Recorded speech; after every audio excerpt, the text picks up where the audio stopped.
Welcome back to Nerd Thug Radio. I feel like you're going to turn into a Power Ranger when you do that. I just might. You never know with me. Don't do that so hard. You You're gonna never know with me. We don't have room for one of the giant robots to come through the wall.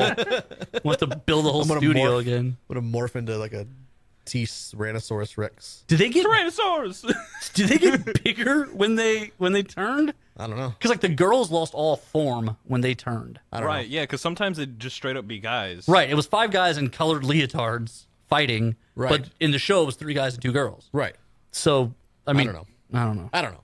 Welcome back. I'm Joey Savage. Corey DLG. Nico DLG. I got something for you, Corey. You don't have it in your notes. I don't This is have it in my gonna be notes. good. I don't know what's happening right now. So, 2-bit of news stories coming out. Tuba news stories? 2 news stories. Tuba news stories? 2 Tuba bit stories? of news stories coming out That's not too. But about Shut your mouth. the same person. Uh-oh. oh no. His name is Robert Kirkman. Thank God it's not about me. I know where we were going here. Corey DLG, do you know who Robert Kirkman is? He is the creator of The Walking Dead, of Invincible, of Man, that Tech guy sounds Jacket. Pretty good. He's a big deal. He's a big deal. So first, He's like the only guy in Image Comics that still works. so first bit of news, I believe it. he has signed a deal with Amazon to create original content. Ooh, I did not know this. He did. So look for some new stuff from Amazon. So last week we talked about Netflix signed something with Mark Miller.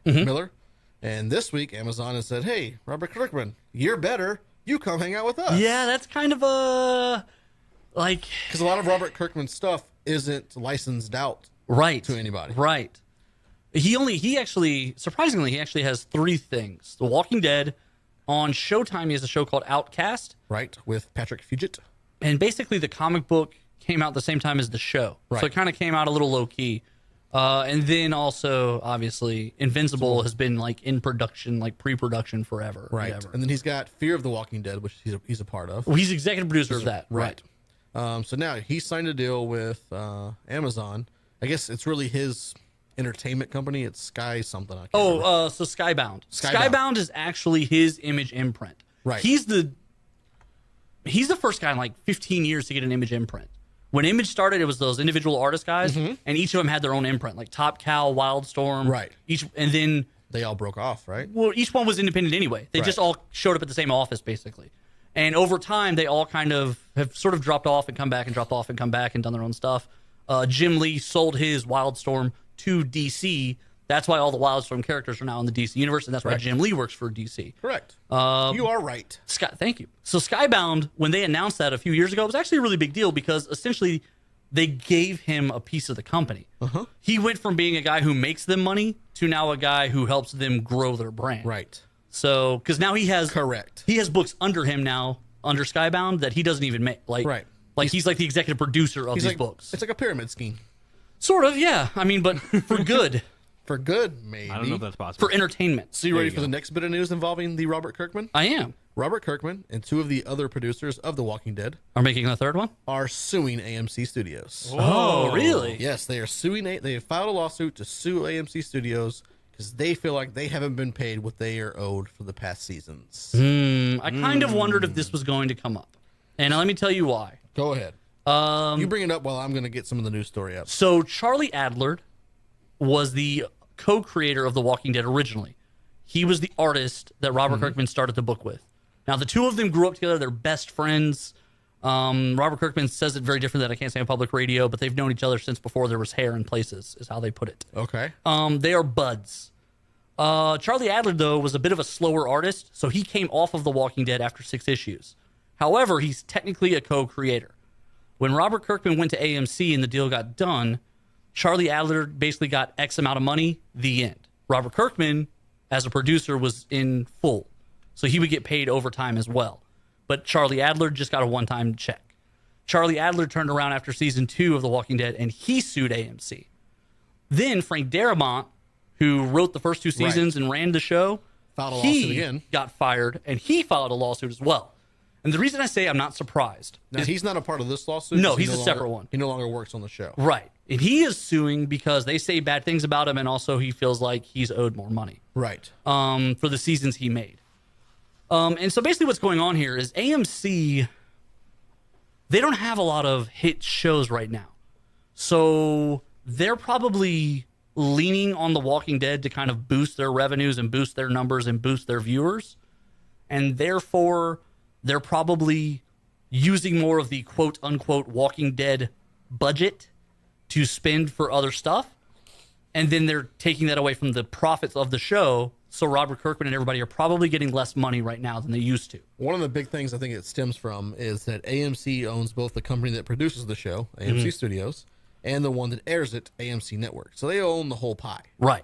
As opposed to stuff like Seinfeld, which was produced by Castle Rock Entertainment, but then was aired on NBC. Right. Two different companies. Right. So there's two types of models to television for those who don't know at home. Right. A lot of times what'll happen is a company will independently make a show, then shop it to the networks to air it. And then the other thing is networks themselves will hire creative people to create shows for the network specifically. So like you'll hear, they used to do this with movies too. You'd hear someone has a 3-picture deal with Warner Brothers Studios. And what that means is their next 3 movies will be Warner Brothers movies. They can't go somewhere else. Channing Tatum had to make G.I. Joe because he had a multi-picture deal with the studio. There was literally no getting out of it short of giving money back.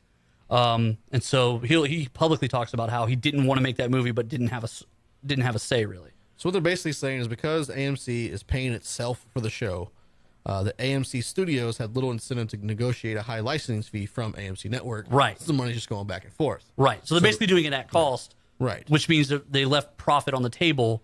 And there's a rule about union negotiating, which technically this will fall under, which is called good faith negotiations. And you have to negotiate in good faith. Otherwise, later on, the courts will invalidate the agreement and make you go back to the drawing board.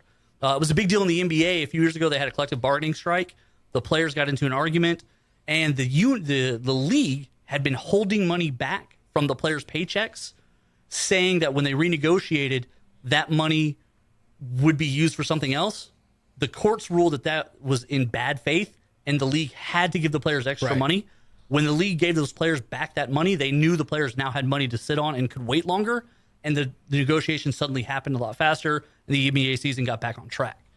Yeah, so with this, in this instance, I think Walking Dead, because we're going to what, season 8 now? Season 8 of The Walking Dead premieres on 7 or 8, yeah. Season 8 premiering on October 22nd on AMC. Finish season 7. Wow. Yeah, me too. But Like 3 episodes behind. There's a tiger in it. Since it was one of the first shows, you know, AMC, it was they own both pieces of pie. Right. And so the lawsuit, they're pointing at shows that came after them, like Breaking Bad, Better Call Saul, and Mad Men, that were all Into the Badlands. Yeah. Well, they don't list Into the Badlands. I don't know if that's an AMC show, actually. It is. It is? Yeah. Oh, But them It's is a different scenario. They had a better deal. They had a better deal because So now they have two companies. They have somebody who's made the making show, and then AMC is showing it. So basically, Robert Kirkman is saying these guys, when they were two companies, got better deals than we got with what they're probably going to say is a better product. And we made AMC. Well, and they kind of did. They did, Walking Dead empowered AMC to then make things They weren't like... doing like anything before this. They were doing a lot of history stuff. AMC was American Movie Channel, and so they were doing a lot of movies I liked, but like they were like early 90s, late 80s movies. My Cousin Vinny probably aired twice a month on AMC. Nailed it. That's a great movie. That and the Kurt Russell movie with Goldie Hawn, Bird on a Wire. Bird on a Wire would air on TBS and on AMC like all the time for no reason. And you were in love. Man, Kurt Russell and Goldie Hawn. Kurt Russell's great. Isn't he? He is really good. He is. Captain Ron. I like the current Kurt Russell. Executive Decision. Such a great movie. Him and John Leguizamo save the play. And Oliver Platt, who's got in a neck brace because he broke his neck. Isn't that just a great cast? No. Steven Seagal's in it. Oliver Platt didn't break his neck. The bomb diffuser broke his neck. And he's telling Oliver Platt. Straw. That's where I got my fascination with toothpicks. Not Razor Ramon? No. Wow. Not Razor Ramon. It was Oliver Platt because I was so excited when Steven Seagal wasn't in the movie. You know what? Yeah. Steven Seagal. You know how you beat Steven Seagal in a fight? How? You never throw a punch. No. Because if you throw a punch, he's going to make you hit yourself 32 times and then flip you over and step on you. But if you don't throw a punch, you're good. He can't, because he doesn't know what to do. He's like, go ahead, hit me. Hit me. Hit me. You know what I like Kurt Russell in? Just that movie Death Proof. The Robert Rodriguez? Yeah, the like B-side movies they did. He was like the driver. Yeah, I didn't see it. He was so good. He was also good in Guardians of the Galaxy Volume 2. He was. He played Ego, the living planet. He played a great villain. He really does. He really does. I hope he starts doing more villain roles. Yeah. He's also Snake Plissken in Escape from New York and Escape from LA. Yeah. fantastic. They're essentially the same movie, They're just escaping from two different places. but it's the same movie. That's why I love Kurt Russell, because he can trick a studio into making the same movie again. Oh, let's just make this movie, but let's put it in L.A. Right. Oh, yeah. I, you know what? I Yeah, feel like that Kurt would be Russell good. got bored at home, and Goldie was like, just go make a movie or something. And he was like, oh, I'll call some people. I'll make some calls. And he's like, hey, what if Snake Plissken was in another movie? And they're like, oh, another Snake Plissken movie? Yeah, let's do it. And he was like, okay. And they're like, what are you going to do? And he was like, I'll escape from something. Yeah. And they were like, I feel like and he's like, no, it'll be good. Trust me. We'll do L.A. this time. believe Which so. one was We'll first? do, Escape from New York was second, I think. So he's like, I already escaped from L.A. Now let's escape from New York. Let's Right. see what happens there. And then they were like, okay. And then he showed up with the same script. Like the 1988 script, he like kicked the dust off when he walked out. He's like, here you go. And they were like, you can't. There's a lot of good movies based in New York. You know what? We should do a weekly top 3 next week. New York favorite movies based in New York. I've already got my top 3 now. I think I do too. I think I that's immediately gonna, have come, it. that's gonna come next week. Okay. I'm ready We'll for do that one. But real quick, we're gonna jump out to a break. When we come back, we will be inside of our weekly top 3, and Corey will rap. You're listening to Nerd Thug Radio. # talking nerdy to you. That's your line. I didn't want to do it. Okay.